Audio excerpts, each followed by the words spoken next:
Hello and welcome to the Med-Free Mental Fitness Podcast. I'm your host, Katinka Blackford Newman, and this week we're diving deep into a topic that affects millions of people worldwide, insomnia. So I'm delighted to welcome our guest today, Miranda Levy. Miranda is an accomplished journalist and author with over 25 years of experience, having written for publications including Cosmopolitan, the Daily Mail, and Glamour. But Miranda joins us today to share something deeply personal, her own battle with severe disabling insomnia. In her book, The Insomnia Diaries, How I Learned to Sleep Again, Miranda chronicles her journey through years of sleep deprivation that impacted every corner of her life, and crucially, how she found her way back to restful nights. Part memoir, part reportage, her book offers hope and practical insights for anyone struggling to get a good night's sleep. Miranda, welcome. Thank you. Lovely to have you here. So first of all, I'd love it if you could just tell our listeners what happened in your own words. Okay, wow. Basically, in 2010, I found out suddenly and rather unpleasantly that my marriage was over. It was kind of a bolt from the blue. And my immediate reaction was panic, anxiety, shock, and I stopped being able to sleep. I mean, that's the first thing that happened. Probably what many people's reaction would be. But then the mistake I made after a couple of days was to go and see my GP.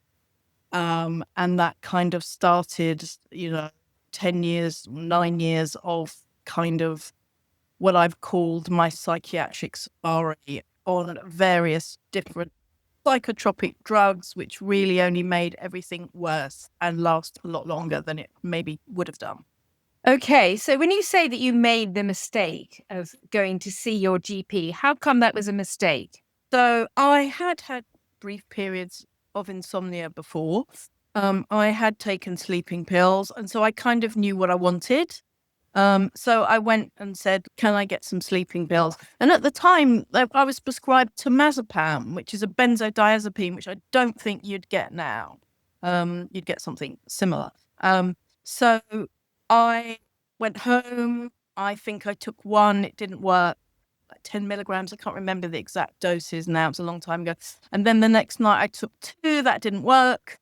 I came to the end of my course probably in half the time, if we do the maths. Then I went back and I got more.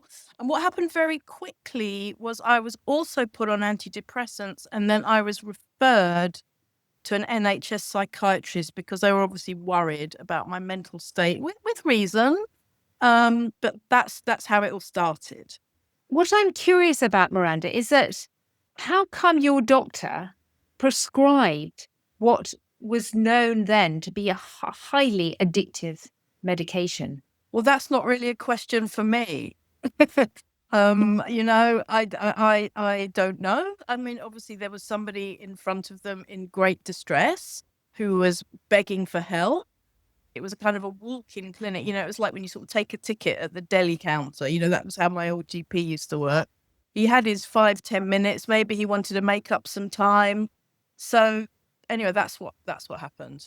And did he warn you of any that you might become dependent on the drug? No, to be fair to this doctor, I was only given 2 weeks and maybe another 2 weeks. I wasn't put on a repeat.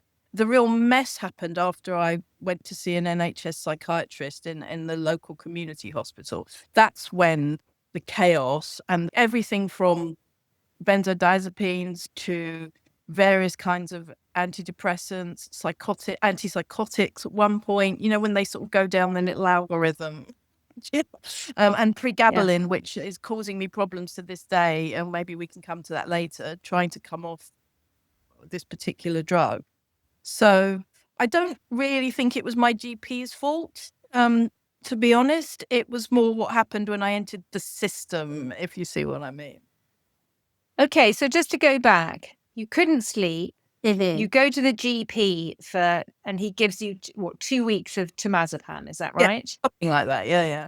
And does it help at all in those 2 weeks? No, I was in an absolute For somehow my anxiety and panic was like stronger than like any of these medications could manage. So no, it didn't work, is the short answer. There was no kind of sense of, talking therapy or let's just wait a minute, something really bad has happened to this woman. Maybe this is not the answer. And so can you sort of paint a picture of what was going on at the time? You had children, didn't you? Yeah. And Well, presumably, I had and were you and presumably you were working. I mean, what were yeah, the I had a really good job. I was the editor of a women's magazine called Mother and Baby. It was a parenting magazine. I had an important job. So I remember just trying to go into work and continue, and I couldn't. I was like literally sitting at my desk, frozen. I remember we had a work experience student who was about 19, and I was like asking her, should I do this? And what do you think I should do about that? And I couldn't sit still, and I was like rushing about. I remember getting a taxi home all the way from central London to North London. Cost me God knows how much money because I couldn't face going on the underground. So this happened, meanwhile, my children were at nurseries, but I was just kind of tearing my hair out. I was trying to stay in, but after about a week, my boss said, look, go home. You need to just take some time off because it's clear that you're in a bit of a state. So, I was just kind of in a bit of a frantic emotional state, which you could argue is kind of understandable, really, with what happened to me. But, as I've said, quite early on in the process, I was put on an antidepressant, and I think they gave it 2 weeks, and then they added another one and doubled it. And in those early weeks before you were then went and saw the psychiatrist, how little were you sleeping? I'm just that was the question. Sorry, maybe 2 hours a night, but quickly it went to 0 at all. Really? Wake all night. Yeah. And what were you thinking about? I had everything going around in my head. I've got to go to sleep. I need to work. What am I going to do? How can I be a single mother? What about my kids? Where am I going to earn money? How am I going to manage? There was a lot of how am I going to manage on my own? I've become a lot of a sort of tougher, more resilient person, really. I mean, how old was I then? I was 42. And I just could not cope with this massive life change, which kind of wasn't in the script. And you could argue that I had a gross overreaction to what happened. And maybe I did. But, it was that kind of mental spinning.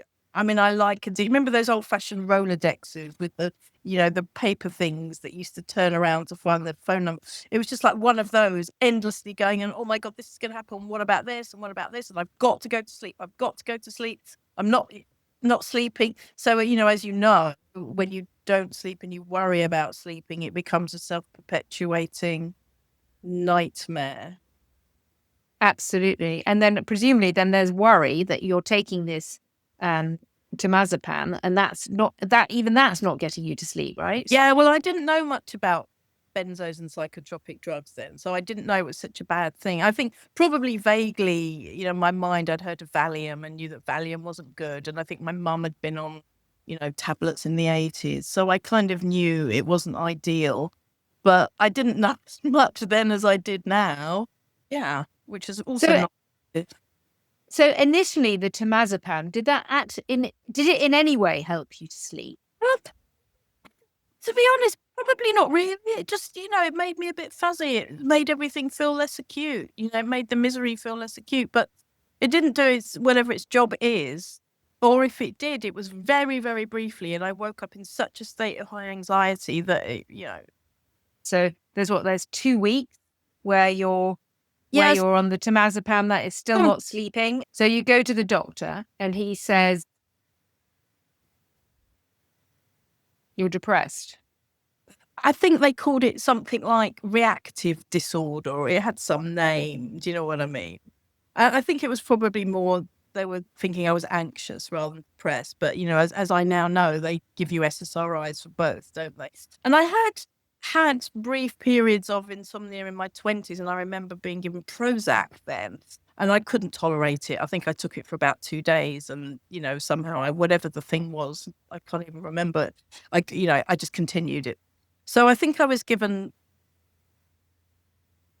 maybe citalopram. I can't remember, but I could not tolerate it. It made me feel worse. And I said, I can't take this, I'm sorry. And then I was given trazodone, which is seen as a sleep aid. That's right. So that trazodone is an antidepressant. It's not an SSRI, but it is often given for insomnia, isn't it? Yeah. And so, and what effect did that have? Nothing really. Nothing positive or negative, I would say. And then I think I must have taken myself off to A&E about 2 weeks after that because I was in a mad panic. I think that's what happened. And then I saw a duty psychiatrist and they just said, oh, no, you don't want to take that. And they put me on mirtazapine, which is another sedative antidepressant that's meant to help you sleep. All it did was make me fat, actually. But anyway, that's another story. Of course, because it increases appetite as well as helps sleep, doesn't it, mirtazapine? So, gosh, that's quite dramatic, isn't it? That you're so anxious or in such a panic that you take yourself to A&E. So, what had led to that? It's a bit of a blur, but I just remember thinking, I can't sleep, nothing's happening. I need to, I'm desperate. I need some help. And that's what I did. And they gave you mirtazapine. That was I remember seeing a duty psychiatrist eventually, and she sort of looked at the computer, went like this. And I said, "Oh no, you don't want to take that. You want to take this." So then I was given mirtazapine, and then I think a couple of weeks after that, I was put on some fast track, and I saw a consultant, and that's when all these other things started being chucked in. Yeah. And so all these other things chucked in. But so anyway, I saw this doctor. I remember him. He was very kind, very sympathetic. Oh, we'll give you this clonazepam. And I said, well, should I? Even though I was crazy, I was like, well, is it okay? And he's like, oh yes, it's. I think I must have done some Googling by then. And I said, oh, is there not a risk of it being addictive? Which I know is not the right word to use, but that was the word I used at the time. And he was like, no, it's fine. It's just short term. I remember he said it's like, imagine we're in a field hospital and I'm pushing you up to go out. He said that to me. And I was like, oh, okay. So, I took that. And then I think the mirtazapine was like doubled. And I remember after that, I didn't really have appointments. Or not very often, but I would maybe talk to him once a week, and he just literally doubled everything every time I spoke to him until the doses went up and up and up and up. And I was, and then after a while, I was referred to something called because it's all coming back to me now, something called the complex care team, because they didn't know what to do with me. And I started getting all these kind of diagnoses, and I just felt like this powerless person, kind of with these. With this kind of going deeper and deeper into this drug situation where I still wasn't sleeping.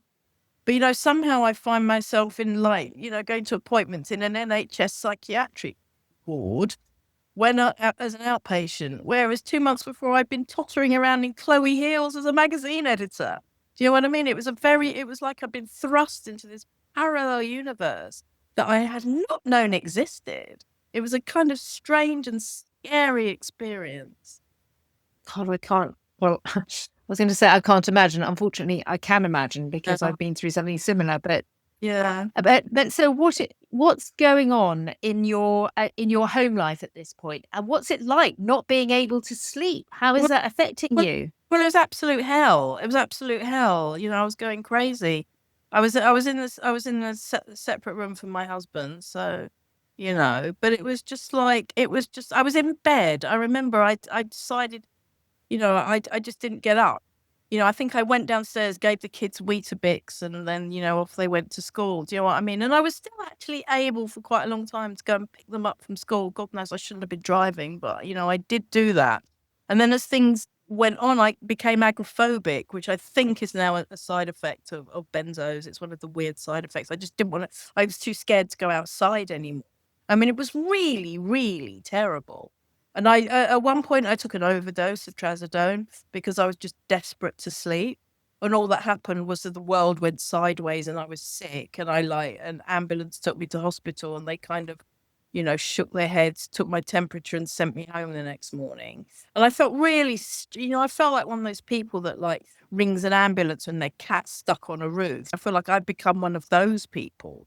But really, I was just desperate to sleep. And, none of this helped. So this went on for probably about, let's think, when did I This went on for about 3 or 4 years, which I know sounds impossible in hindsight, but it did. So my children were safely looked after because they had their dad, and we had, grandparents that were really hands-on.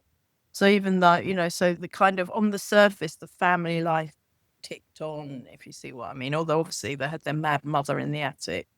Yeah. Is that how it felt? Yeah. I was in the loft room. It was like the grand loft extension. I was like Mrs. Rochester, the mad woman upstairs. I can laugh about it now, but it wasn't funny at the time. Not funny at all. No. And also what started to happen so the real problem for me at that point was the clonazepam. Because I was taking more, I'd run out early. They'd only give me a week at a time, wisely, because obviously I think they only do that anyway. So then I was kind of becoming this jittery mess. I remember like going to it must have been Monday mornings when I could pick up my prescriptions. I remember literally being there as the chemist opened, and this kind of, obviously a state of withdrawal, needing my tablets. Obviously, you've got the insomnia, but as well, looking back, were you suffering from what you know now are the side effects of the drugs? Yeah, absolutely. That was the worst thing. And what were they? I was jittery. I was, well, that was when it wore off. I mean, it's very hard to untangle what was an effect and what was a side effect. What was the effect of insomnia? What was the effect of the medication? What was the effect of the very difficult emotional situation I was living in? Do you know what I mean? It was all tangled up in one big mess. But basically, I was just sitting in my bed. I was like reading, but I wasn't really reading. I was like looking at the same pages over and over again. I remember, I would like go to bed and I think, oh, it's bedtime, but I'd still be tossing and turning. So I'd get upstairs and go downstairs and have some toast. Then I'd I remember I used to listen to talk radio all night long. And that was how I knew I hadn't slept, because I could follow the whole of the talk radio thing. I was also panic, I'm making it sound much calmer than it was. I was also on the phone to my family all the time, like begging for non-specific help. I mean, my family are doctors. My sister-in-law's a GP, and I was ringing and saying, help, what am I going to do? I'm going to be, and then I had an obsession that I was going to be homeless. That's right. So, I was in this very sort of panicky, I wasn't able to be calm and rational. And obviously I had 2 young children at the time. I wasn't working. Where was this going to end? It was a whole terrible sort of torture, really. And how did your kids react to this? Well, I mean, they're in their early 20s now, and we have talked about it. But they were young. They went to school. They went to school. They were like 4, 5, 6, 7. They went to school. They were with their friends. They had stability, So I think probably in the same way that kids that age, they don't know that anything's different. I did manage to do stories and bath time, but it was the most I could do a day, really. When your mum's been this vibrant, lively presence and suddenly become a bit of a ghost, it must be a bit scary. But I think, fortunately, there were enough structures around them that mostly their day, and they've turned out great. They've both gone to university. They seem to be emotionally secure kids. Though obviously it was, and we have talked about this, but it was difficult at the time. So how many, what diagnoses were you being given at this point? God, there was or should I say, which ones weren't you being given? All of them. I think, first of all, it was some kind of reactive adjustment disorder or something. Then I think it was depression. Then I think it was generalized anxiety disorder. Then, when I was referred to this complex care team, they never told, yes, they did tell me I had emotionally unstable personality disorder. I felt like I'd been sort of thrust into this like crazy, as I said, psychiatric safari, when really I just had a bad marriage break. I mean, if I look back on it, that's what happened. And, I took it really badly, but it was all messed up because I was put on all these drugs. Absolutely. And what drug, just list them, which ones were you put on? God. So let's think. So first of all, there was samazepam, then there was the clonazepam, then there was Oh, venlafaxine, that's another one. Venlafaxine, the two that I've already mentioned, trazodone, then olanzapine. I know that one. So olanzapine. Yeah. Antidepressants. And the other one, quetiapine, that's the same kind of thing, isn't it? I was given that. Then, there's this thing called pregabalin. Let's try this. Honestly, it was just the most ridiculous. Like, my head was like this chemical soup. I mean, how did I have a chance? How did I have a chance? Do you know what I mean? And in this process, Miranda, did you kind of trust the doctors? Did you think, oh, okay, they must know what they're doing? No, not really. After a while, I stopped trusting them. I was kind of feeling quite bleak about everything. I mean, like I said, I come from a medical background. I'm a health journalist now. I mean, I kind of already did a bit of health journalism, but I suppose I didn't really have any other options, did I? Do you know what I mean? It was almost like the hospital became my family. The only time I went out was to go to the doctors. So, did I trust them? They were like I thought they were only my lifeline. Like, maybe this drug will work. You know what I mean? I think that probably became my mantra. You never know. Maybe this is the thing. This is the thing that's going to help me sleep. This is the one. This is the thing they've been keeping from me all this time. So it was really terrible. Yeah. And how did it affect the rest of your life? So you're not working. Well, I didn't I didn't have a rest of my life. I didn't have a life. I was just upstairs in the attic. I stopped seeing my friends. My friends tried, and they'd come, and then they got too upset coming around to see me because there's nothing they could do. Or at the beginning, I'd go and see like friends who lived close by, just ramble on and on and on about myself and how terrible it was, and I got this side effect and that and this.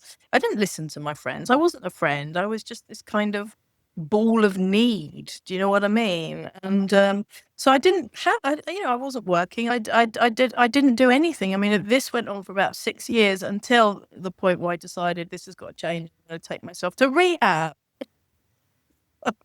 So I did some Googling and just phoned a place, and they picked me up within like 20 minutes. They were there at the front door. Do you know what I mean? So what made you take that decision? Because you had this faith in the drugs, didn't you? That the doctors, that somehow they must know or that somehow there might be a drug that's going to help you. So, yeah, but I knew. What informs that decision? Well, I knew that by this point that the benzo part of the equation was bad. You know what I mean? I had one thing I had was hours in the day to Google obsessively. So by then, I'd found some message boards, and I knew the benzos are bad. Benzodiazepines, and this was the massive dose that I was on. And so I thought, okay, if I can come off these drugs, maybe my brain will reset. And I will go back to normal, and I will start sleeping. And that was my logic. I mean, I don't think it was a terrible logic. It was just a very, very inappropriate way of going about coming off this medication. Okay, so talk me through the booking yourself into rehab. How does that work? I must have phoned a couple, and I said, "Have you got experience in taking people off benzos? Short for benzodiazepines?" And they said, "Oh yes, loads of experience." So then I think I probably chose one that wasn't that far away and probably wasn't the most expensive. I mean, they're really expensive, these places. I think my dad offered to pay because I didn't really have much money at that point. So off I went, and then I found myself hurtled into like a 12-step program. So everyone around me was like, had alcohol abuse or cocaine or a couple of heroin addicts there. Nobody with my problem. So, and then they made me a program, and off I went to Alcoholics Anonymous and Narcotics Anonymous every night. It was so not, I mean, obviously there are people this is really good for, and, but it just wasn't the same. It wasn't the same on this very hardcore 12 steps program. But at that point, I was so diminished and destroyed. I just thought, I'm just going to stay here and just try anything. And so what was the withdrawal effects then of it? Yeah. So presumably it's not just that you're being booked into these 12-step programs, you're also having to withdraw from this very highly addictive dependency forming drug.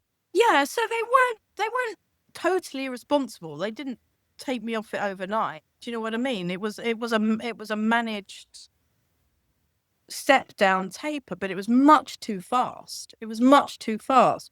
So I was just getting really, really, I mean, already I wasn't sleeping, but like getting really anxious. You know what I mean? I couldn't sit still. I remember I'd get in the bath and be in the bath for like a minute, and then I'd get out again, and then I'd like walk around and go. So I think everyone thought I was like, just crazy. Well, I was crazy. So, I just couldn't sit still. It was just like, it couldn't be in my skin. It was just a feeling of not being able to settle, not being able to, that lovely feeling where you just sit down and relax and you watch the TV or read a book. I was absolutely rigid with anxiety is kind of an inadequate word, like, and agitation and like, like my nerves. Well, I mean, you're almost. Yeah, so you're describing a condition called akathisia. No, afterwards I read about And do you think that's what you had? Yeah, I really do. Yes. It's unbearable. It was unbearable. Well, it is. And it's a condition that drives people to take their lives because it's so unbearable. Yes, I can see how that thought might cross a person's mind. So then Can I just ask, before we go on, there are also other drugs that you're on, like the antidepressants and the antipsychotics. Are you detoxing off these as well? I was on the clonazepam, I was still on the antidepressant, and I was on pregabalin. So I was on those three things at that point. Yeah. And I think the antipsychotics might have come later after I left the rehab. So they kept you on those while they were detoxing you off the benzos? Yeah, although this guy that ran the place started talking about taking me off the pregabalin as well. But to be honest, that seemed to be really minor, the pregabalin. I didn't really pay that much attention, and that's the one that's still in my life, if you know what I mean. So what happens? Do you manage to get off the benzos in this rehab place? What happened was, I think I got down to 20 milligrams of diazepam from 50. I had been on 50 milligrams of diazepam, and they said, we're going to stop here and we can't cope with you and we're going to discharge you. So I then said, I want to go to hospital. So then they took me to an NHS A&E, dumped me at Barnet Hospital, and I basically begged the on-duty psychiatrist to admit me. And that's what they did. Yeah. They could see that the wretch in a dreadful state. So I was admitted, and that's when they put me on an antipsychotic. I can't remember which one it was, but that's what happened. So now you're in a psychiatric ward of a hospital. Yeah, kind of terrifying. Most people are on a section. Even when I wanted to go out for a walk, I wasn't on a section. They kind of wouldn't let me. I was asking for help, like all the nurses are just looking over my head. It was awful. It was by the side of a railway line, by the side of the tube. So I remember, I couldn't sleep, but there was like trains going till 1 a.m, starting in at 5. There's people opening the door all night long to check on you. So I was just thinking, what am I doing? But I was so desperate. Again, I think I thought there might be this secret drug and a secret doctor that would be able to like parachute in and sort everything out for me, So I was there for 2 weeks.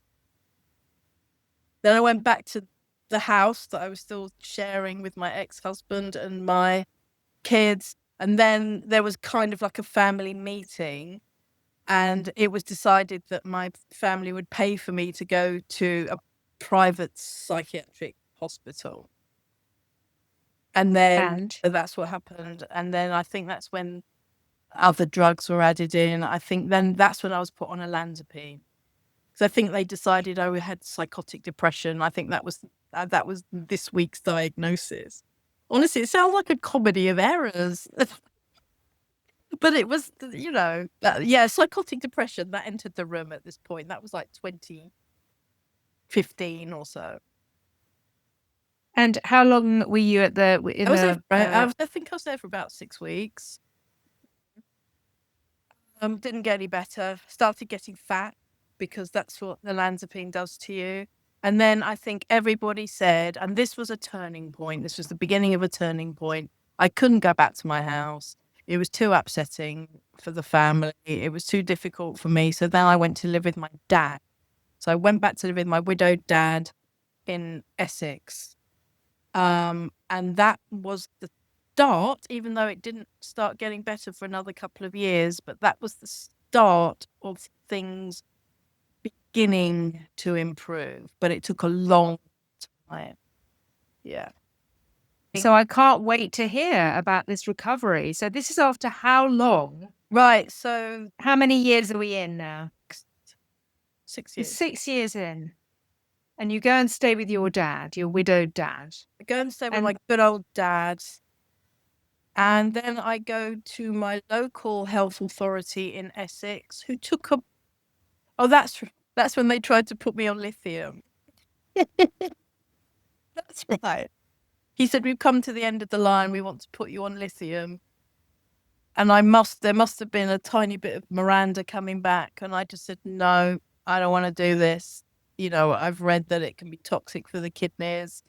You know, it can do X, Y, Z. I don't think I'm bipolar. And they're like, no, we're not saying you're bipolar. We're just saying we want to augment your antidepressants. And I just said, no, I'm not going to go on lithium. And then what happened was, for the first time, I started getting some kind of, I guess you would call it social care. I started a kind of mental health visitor started to come around once a week. This really lovely, kind woman called Michelle. And that was one thing. So a few things started happening, I think, during this next couple of years. There was somebody that actually came and started dragging me around the block and making me go to Costa Coffee in Loughton, even though it was the worst thing that I could imagine doing. I think I was coming, the benzo, I don't quite know the scientific process, but I think the withdrawals were coming to an end, naturally. And I was also away from a very stressful living situation. You know, there was my ex-husband, and there was also guilt about my kids, you know. So I think those three things started to work together. I just started to become a tiny bit more interested in the world. I mean, I was watching films all day long on an iPad. I remember watching the whole of Breaking Bad and the whole of Mad Men. But I was starting to look outward. You know, I still wasn't really sleeping, but I was starting to have some interest in things outside the desperation in my life. I was starting to go outside to sit in the garden, get a tiny bit of sunlight. You know, this Michelle would drag me around the block, even though I'd doubled my body weight. And I had to stop, 3 times to get my breath. You know, I'd been a fit, slim person. So I think all these things started working. And then around sort of Christmas, January 2019, I was like, I'm going to come off this antipsychotic. This is not doing me any good. Look at the size of me. And I found that not hard to come off, actually. It only took me about 2 or 3 weeks, maybe a little bit longer. So then I started to take some agency back, I think. Yeah. So that was, I mean, I know that doesn't sound like a miracle. I mean, it wasn't a miracle. But then I gradually noticed around the sort of winter, spring 2019, that there were a couple of hours every night I couldn't account for. So I'd known what was going on every second of every night. And I always remember about 6 a.m, a newspaper where my dad lives, he had a drive, and the person delivered a newspaper with a car, and it would crunch down the gravel. And, you know, the newspaper person would put... I just remember a couple of nights where I wasn't aware of the newspaper being delivered. So even though I didn't want to admit it to myself, I was starting to sleep. So I can't tell you 100% exactly what was going on, but something was fixing itself. I was able to start reading. As I was starting to lose a bit of weight and doing a bit more exercise, I was naturally getting a little bit more tired. And then when I started to cycle up, it actually happened really quite quickly. So within 2 or 3 months, I remember I got in touch with an old contact on a national newspaper, Daily Mail, and I wrote an article about what I'd been through. And I was able to do that. And that started to give me confidence to do other things. But what I was left with when I started recovering was Zopiclone, which had been added in at some point, trazodone, and pregabalin. So then I said, right, I want to start coming off these drugs. And I think pregabalin had been in the news at that point because it was starting to be seen increasingly as a drug of abuse in prisons. You know, it was starting to be seen as a recreational drug. And people had started dying of overdoses. Not that I was in danger of that, but I said, look, I want to come off this. So we made a kind of plan to come off it in a year. And 6 years on, I'm still on a tiny bit of pregabalin. Wow. And so can you just explain to our listeners what these drugs are? So Zopiclone is a sleeping tablet. Zopiclone is a sleeping pill. Trazodone is a sedative antidepressant. And pregabalin it's a gabapentinoid, which is a drug that was initially formulated for epilepsy, I believe. It's an anti-seizure drug, which is also given for severe nerve pain. And some bright spark at some point decided that it would be used for anxiety, in inverted commas. So that's why I was put on it. And yeah, I still take some Zopiclone a night.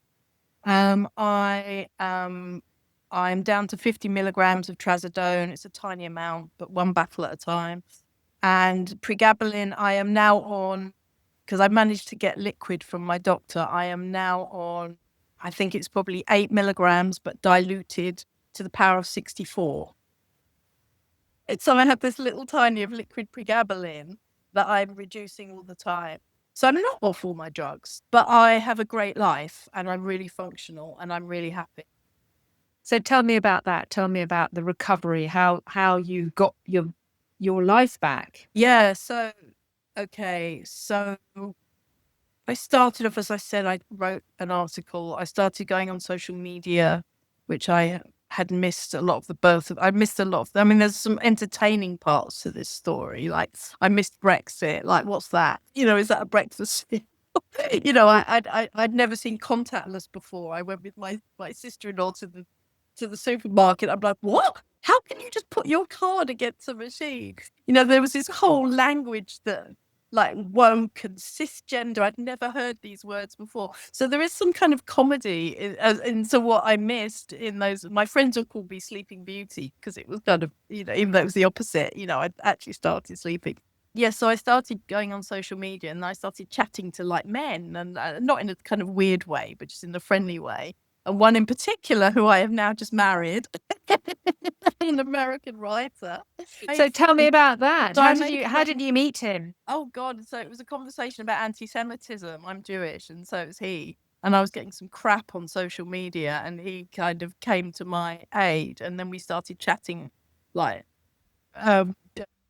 direct messages, and then we started phoning each other. And then I'm jumping ahead, but 6 months later, he came to meet me, and you know, it's not some weird online romance. We've seen each other a lot over the last 6 or 7 years.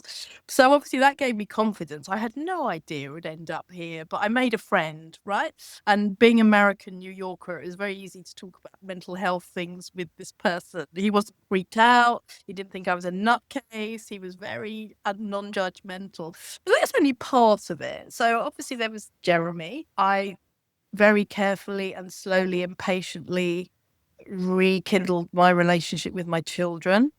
That took a long time, but we have a terrific relationship now. I got a lawyer. I organized my divorce. My divorce came through and I bought this lovely flat. So I've been living here for almost 3 years now. So I know it's such a contrast to how I went like from there to here to back to here. And obviously it was a process and it didn't happen overnight, but It shows that the most astonishing, unthinkable things can happen and then happen back again, you know? And how is your sleep now? I sleep well. I mean, mostly. I sleep 7 or 8 hours a night. I go to bed at 11. I wake up about 6. I'll doze again till like 7. You know, yes, if there's something to worry about, you know, I might, it's not perfect every night, but also I have learned some things. I mean, if you want to talk about cognitive behavior therapy. So when I was writing my book, Insomnia Diaries, I interviewed and I was interviewing quite a few sleep experts. And one of the sleep experts I interviewed was a woman called Sophie Bostock, who is a very good CBT, cognitive behavior therapy for insomnia therapist. And can you tell our listeners just a few of the techniques? Sure. So the main one is not to be scared of going to bed. It's like, don't turn your bedroom into a battleground, because you can have this thing where you're like, oh my God, bed, this is going to happen again.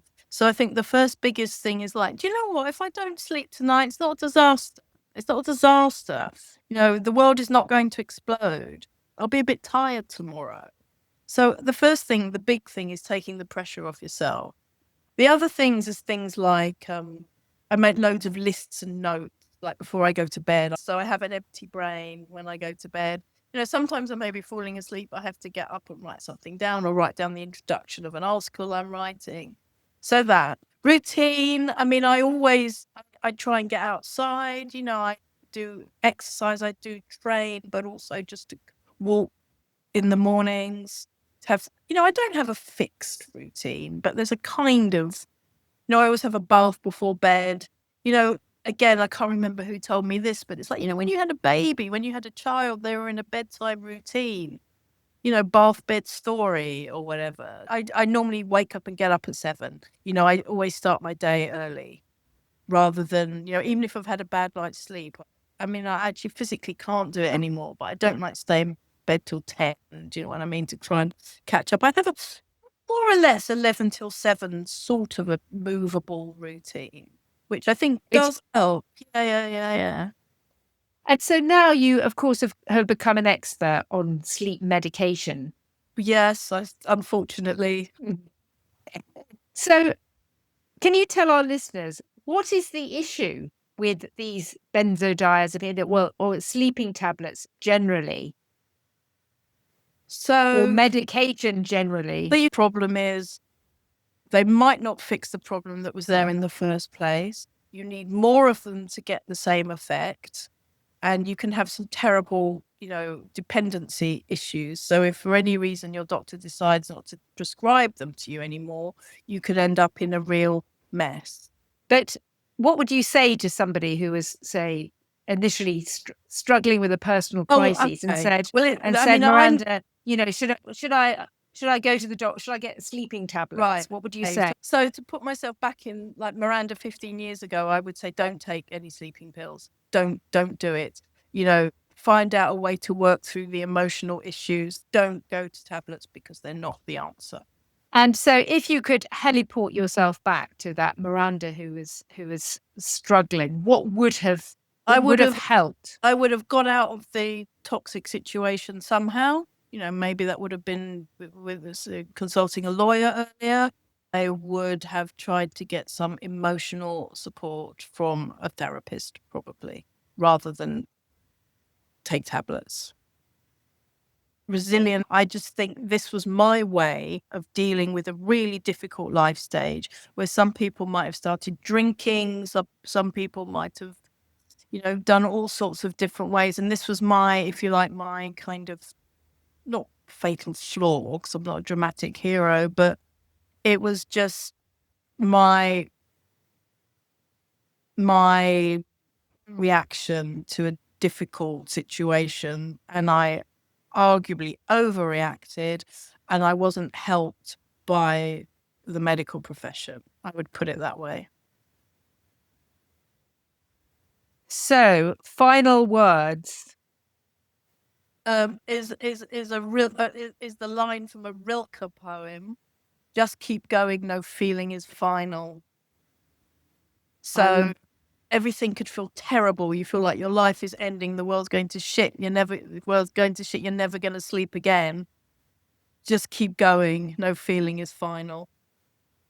I love that. And so a reminder of Miranda's book, The Insomnia Diaries, is available, I'm guessing, everywhere. Is that right, Miranda?